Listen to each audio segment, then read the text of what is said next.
Nosso tema de hoje é o ativismo de mulheres negras nas áreas da cultura, da educação e do entretenimento, sem esquecer a saúde e a espiritualidade. Como essas áreas podem se cruzar para produzir avanços do ponto de vista, ao mesmo tempo, individual e coletivo?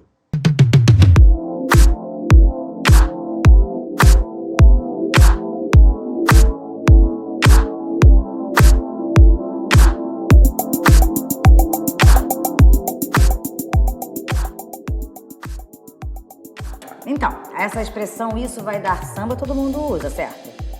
Cara, na boa, eu achei isso mega antigo. Não conheço ninguém do meu bonde que fala isso vai dar samba. A gente fala, e aí, firmou? Já é, agora isso vai dar samba. Ah, acho que nem minha avó, desculpa aí. Ah, mas não tem muito a ver comigo não, né? Toda Eu, linda, eu acho que em determinados momentos teremos esses choques de gerações. Mas, por outro lado, também acho que pode ser bem positivo. A gente vai trocar informação. Eu aprendo com você e você aprende comigo, firmou? Pô, já é. Só se for agora. Maria Glória, se me permite, samba é um substantivo masculino, designa música e dança e é de origem africana. E ganhou o significado na linguagem formal, popular de vai dar certo. Me fez lembrar uma canção que se tornou um dos hinos do samba. Difícil que não conheça. Não deixa o samba morrer. Caraca, eu conheço. Não deixa o samba morrer, não deixa o samba acabar.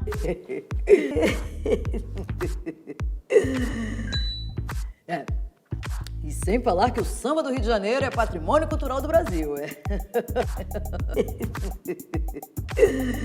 Caraca, essa parada é especial, hein?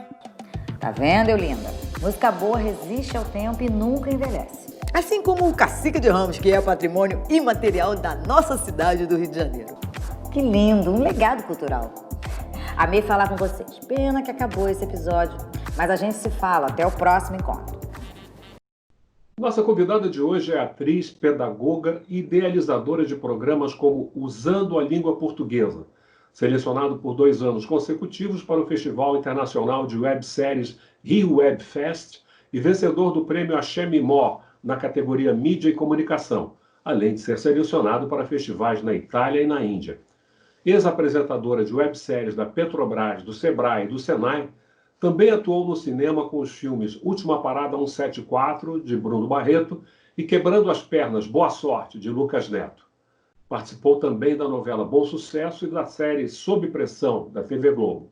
Para completar, atualmente faz o mestrado em Patrimônio, Cultura e Sociedade na Universidade Federal Rural do Rio de Janeiro.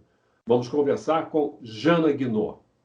Jana, seu currículo impressiona realmente, não apenas pelo volume de atividades, quanto pelo reconhecimento do seu trabalho, que tem sido conquistado aí através do tempo. Como é que isso começou? Bem, antes de mais nada, eu quero agradecer o convite. Falar do meu currículo perto de 2 pessoas como você e Filó, realmente, meu currículo não é nada.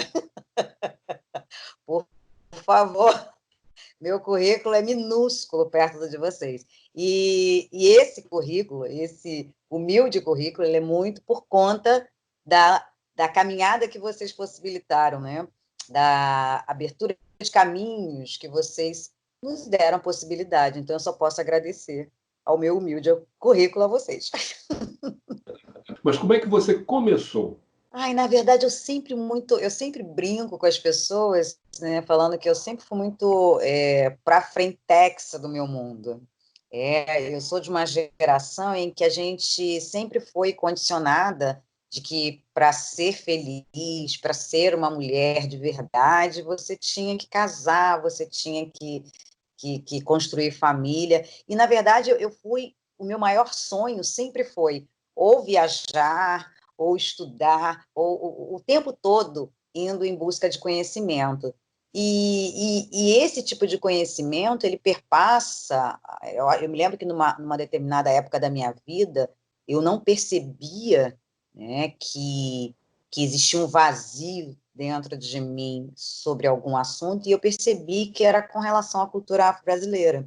era onde eu vivia, não me sentia representada, e aí eu saí em busca disso. E aí, nessa busca, eu sempre fui uma grande questionadora da sociedade, né? O tempo inteiro, e vivendo nesse momento que a gente está hoje de pandemia, mais do que nunca, eu sempre me fiz convites a reflexões o tempo todo, eu estou me convidando a refletir. E lógico que eu proponho isso também para a sociedade.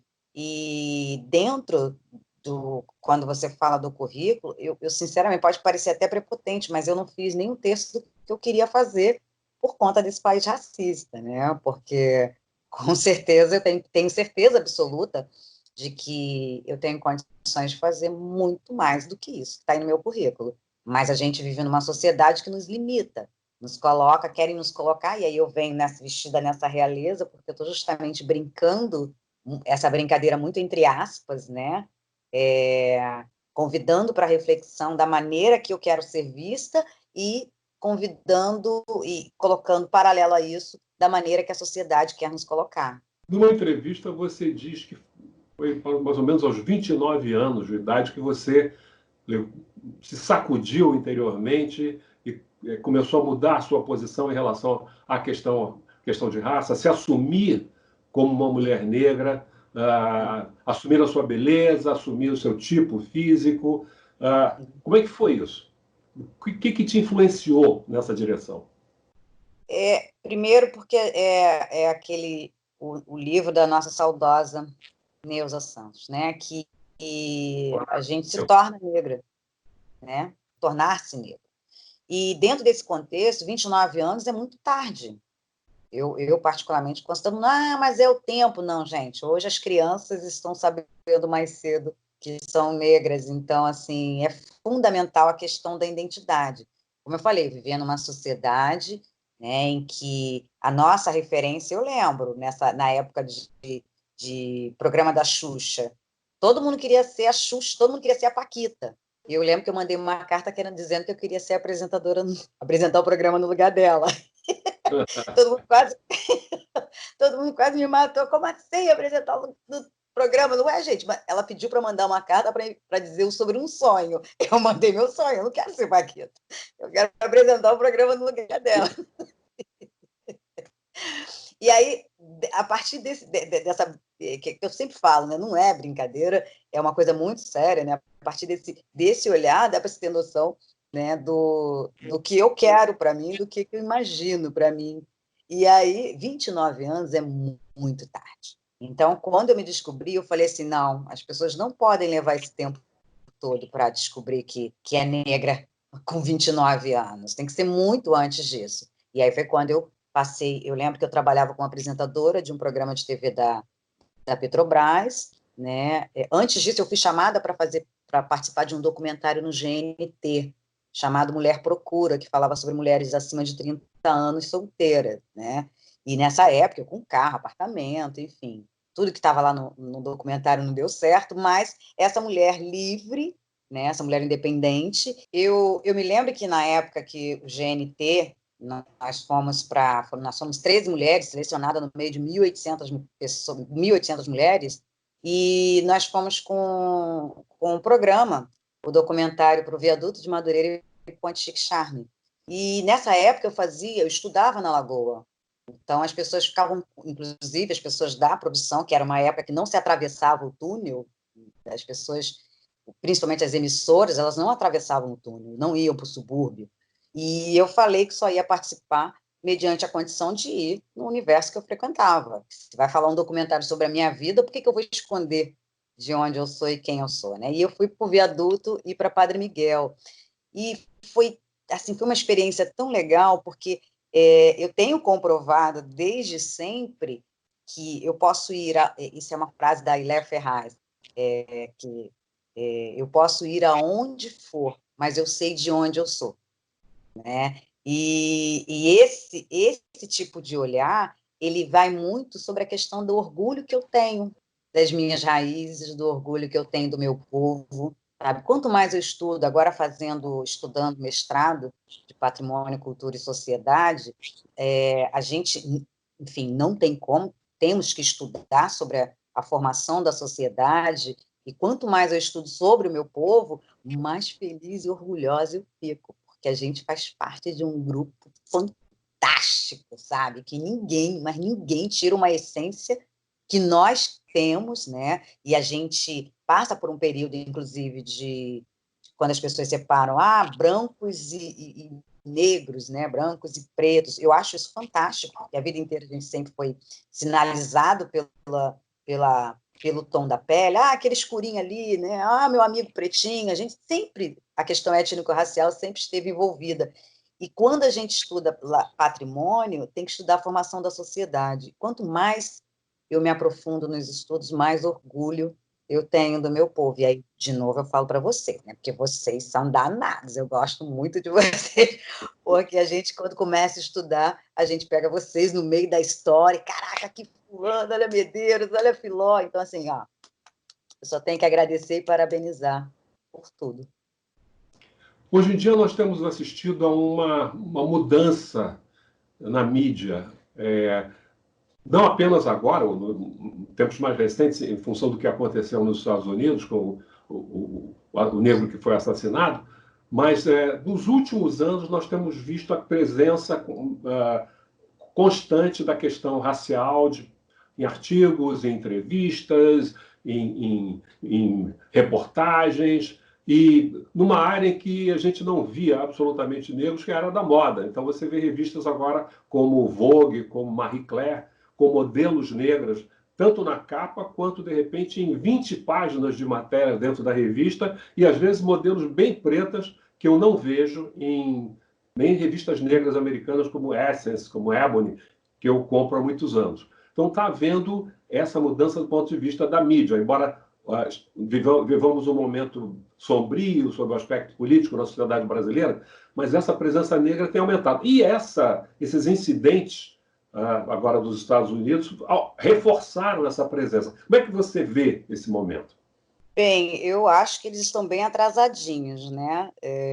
Parece até que, que lindo, não, amados, vocês estão bem atrasadinhos, tá? Porque a gente está um tempão falando sobre isso e vocês não davam atenção, inventaram várias palavras, né? E a discussão, a pauta étnico-racial, ela sempre esteve presente no Brasil, e a gente já passou por vários momentos, que tem o momento do mimimi, né? Todo mundo querendo estudar sobre a negritude, e eu sempre reforço que a gente vive numa sociedade em que a vida inteira se estudou sobre negritude e esqueceram de estudar sobre branquitude. E branquitude é uma doença.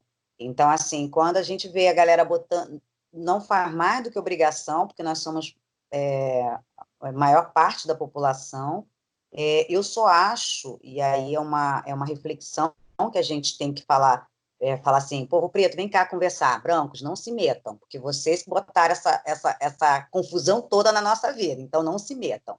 E aí conversar com a nossa comunidade de que a gente precisa muito mais cuidarmos de nós, né? Eu não preciso, eu acho isso bem legal, eu acho legítimo, eu acho fantástico, que tenha a participação dos brancos, até mesmo porque eles são responsáveis, eles são herdeiros, inclusive, de muita coisa que teve uma grande participação da população negra, então eles têm que participar sim.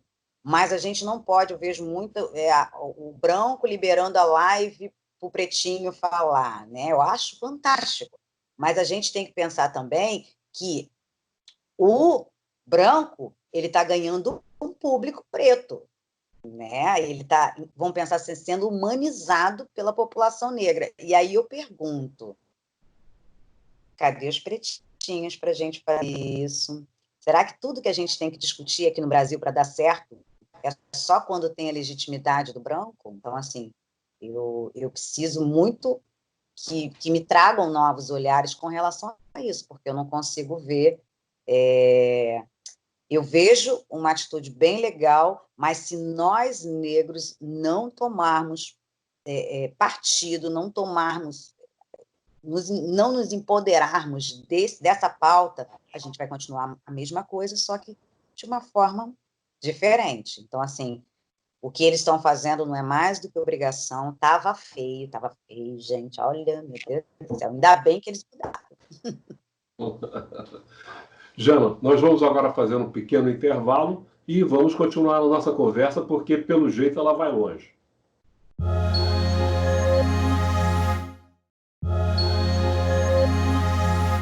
Jana Guinon. Jana, você está fazendo agora um curso de roteiro. Eu me jogo em tudo, né? Na verdade, o curso de roteiro, o roteirista Martin Olímpio, né? Que é o mesmo roteirista da Cidade dos Homens, ele resolveu montar um grupo de curso para roteiristas, e aí eu fui indicada pela Eliane Alves Cruz, e ela me indicou o curso. Quando ela falou, você quer fazer? Eu falei, vou, eu não tenho domínio, mas eu quero ir. E aí, porque assim, quando a gente está dentro da universidade, a gente tem acesso às informações fantásticas, mas muitas vezes essas informações elas ficam lá dentro da universidade. E uma das coisas que eu tenho pontuado bastante, que eu tenho uma forma de falar que eu coloco preferencialmente, imagina, de uma forma coloquial, que é justamente para que possa acessar maior número de pessoas, né? Então, quando eu vou para a universidade e eu tenho acesso àquelas informações que estão somente dentro da universidade e eu trago aqui para fora e transformo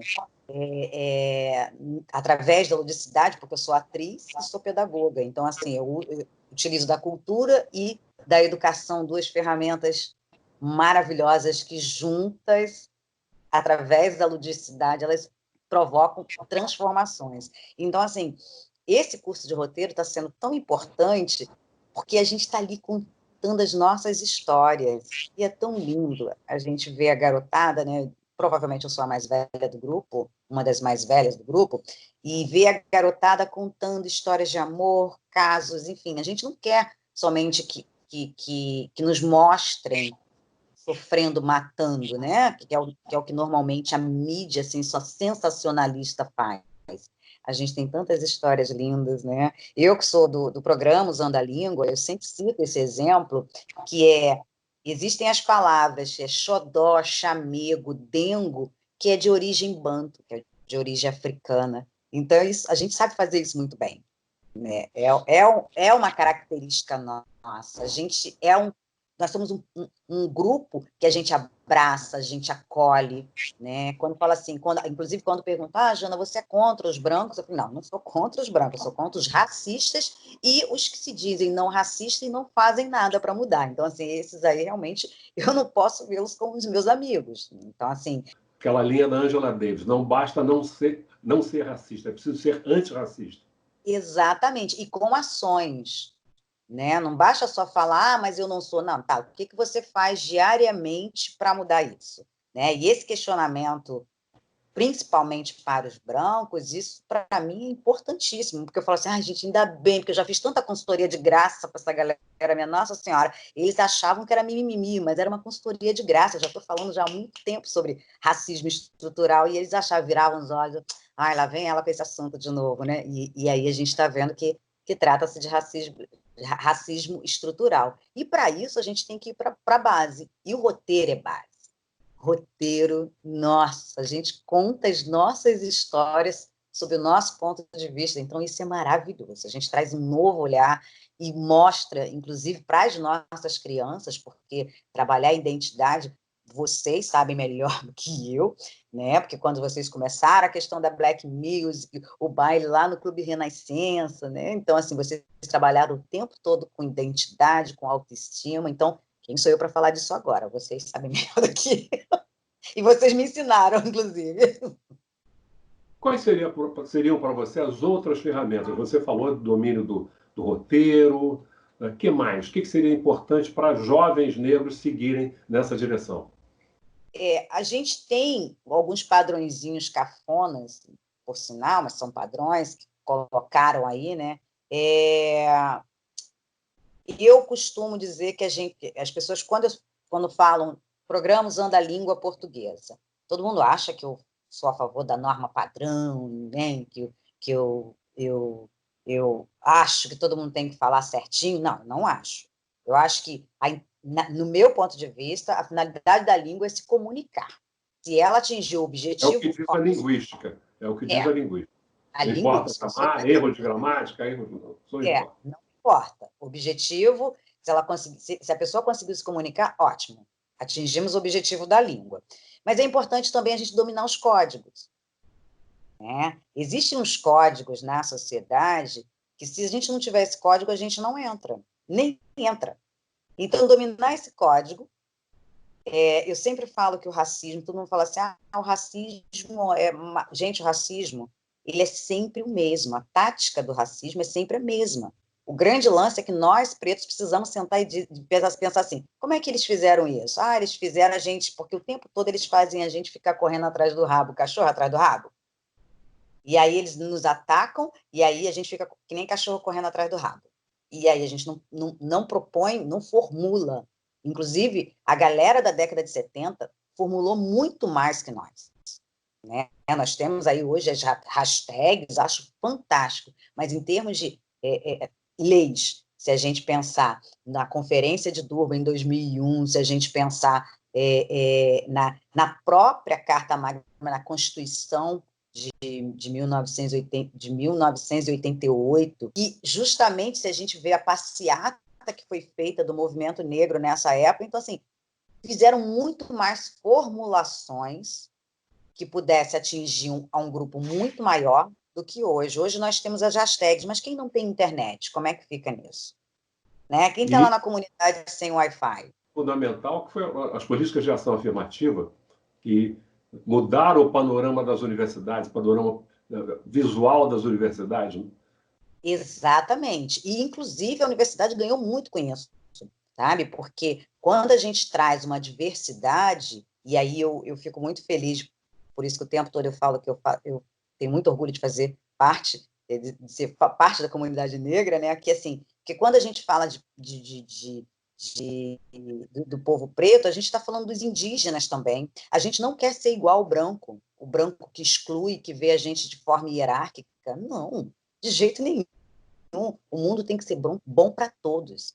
A gente não pode entrar nesse olhar eurocêntrico, esse olhar ocidental, que é a cultura do branco, que é a cultura, inclusive, que nós somos ensinadas, né? Então, assim, a gente não pode pensar em querer ser assim. Porque a gente já vê um monte de gente infeliz, já assim, né, gente? Eu não quero ser infeliz com esse povo, não. Me deixa longe, por favor. E como é que você entrou, foi no caminho da pedagogia?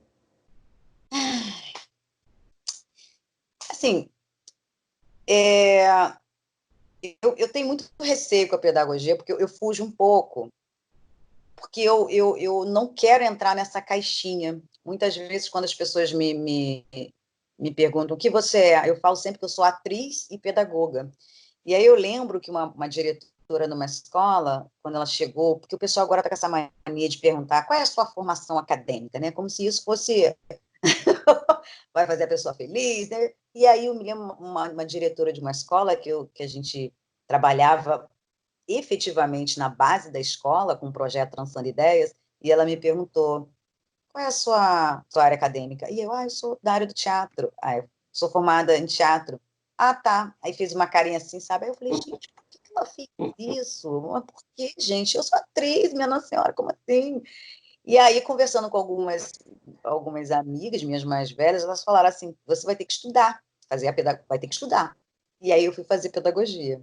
E aí eu percebi que, depois de um tempo, eu encontrei essa diretora, ela veio e falou assim, agora você é uma pedagoga. Eu falei, não, eu sou atriz e pedagoga. Ela, não fala isso. Você é pedagoga e atriz. Eu falei, não, eu sou atriz e pedagoga, porque quando eu entrei na universidade, eu percebi que o que eu tinha de mais precioso era a ludicidade.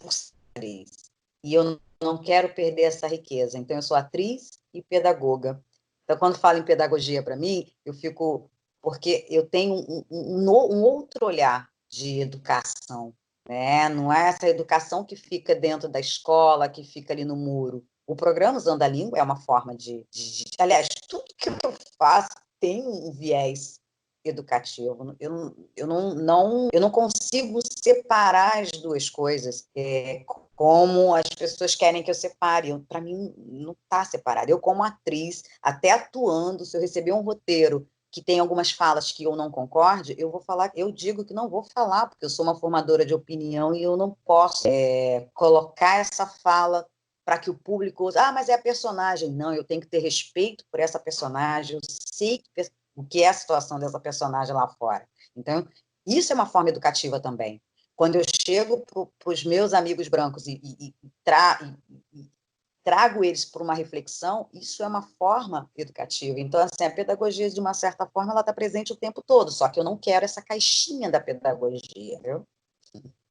Fica uma área que é interessante porque mostra como se refletem em você essas necessidades, às vezes até aparentemente opostas.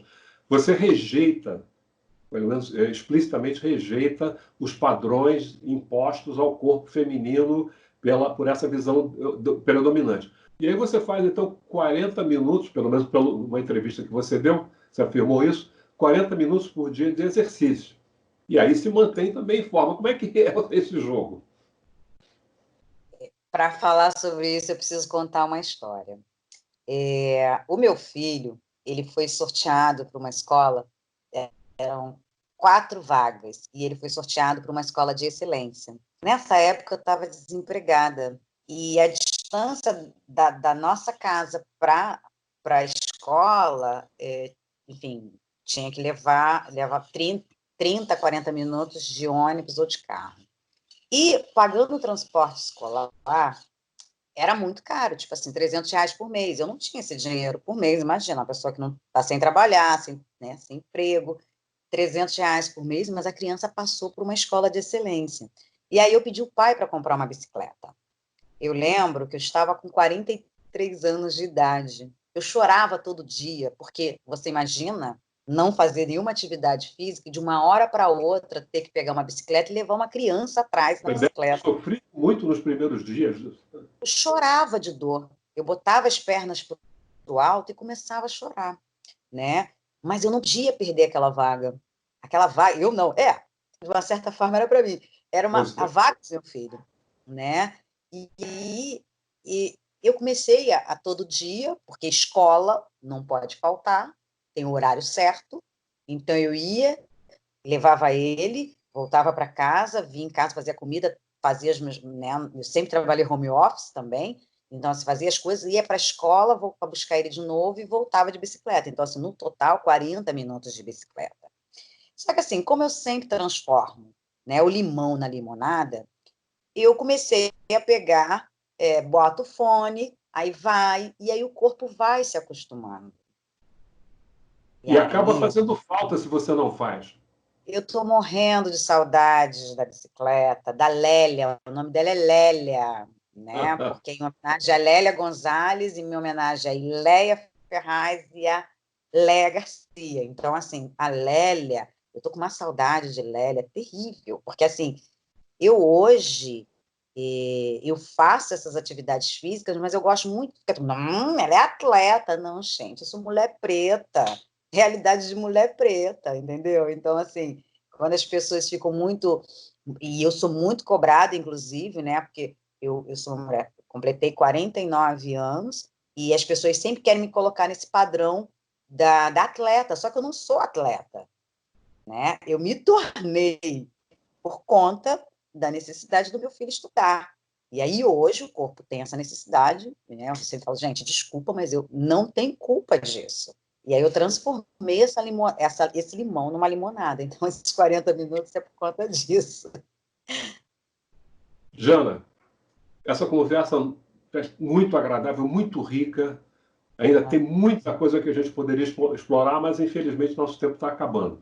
Então eu queria agradecer a você por essa entrevista, deixá-la já de sobreaviso para uma outra em que a gente possa completar esse monte de coisas que você tem a oferecer, especialmente à juventude negra, o exemplo que você dá, e esperar, então, que isso possa acontecer muito em breve. E que, nesse intervalo, você prossiga avançando pelas diversas áreas que você tem atuado, sempre com grande sucesso. Muito obrigado. Ah, obrigada, obrigada a vocês. Olha, eu sou fã de vocês, ó. Muito obrigada por existirem, obrigada, porque o que a gente tem que fazer sempre é ter total consciência de que se hoje a gente é o que é, porque alguém nos possibilitou. Então, assim, eu não vou me cansar de rasgar a seda para vocês. Obrigada a vocês por tudo.